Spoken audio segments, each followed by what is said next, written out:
My name is Professor Jürgen Kropp from Potsdam Institute for Climate Impact Research.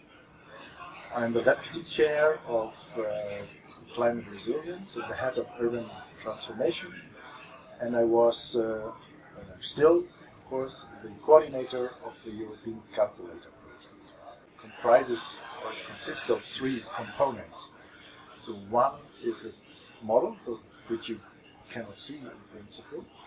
And then we have the Transitions Pathways Explorer, which can be used by policymakers and also lay people, but also by people who are interested in the science behind. And then there is the My 2050 tool, which is a more educational tool for schools, for example, for people who don't want to dive so deep. It's based on animations, so these animations are more self-explaining, while the Transitions Pathways Explorer is looking on the pure ingredients of the transformation and energy system challenge. We included not only the technological challenges, we also included behavioral challenges. So how do people behave, what kind of decisions they take in terms of their daily life. So for instance, how much meat they consume. And what we found out is that with the technological challenges, you can, of course, save a lot of emissions. But when the people don't change their behavior, so their lifestyle, so to say, we have really difficulties to approach our targets. So that means we need a new vision of life, a sustainable life. If you look into the building sectors and you want to improve buildings, then you see that for this purpose you probably would need more electricity.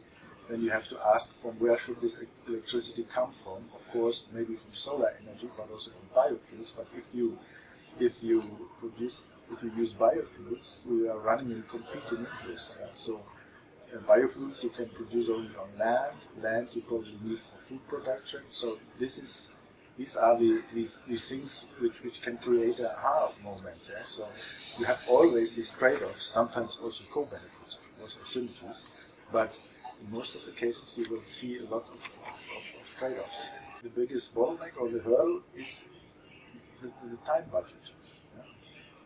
So we do not have the time budget. So if we consider how fast policy development moves forward, how much discussions we need, and we need to involve people also, because not everybody is convinced that we have to do something, that we should invest much money into climate protection, into sustainability issues, for instance.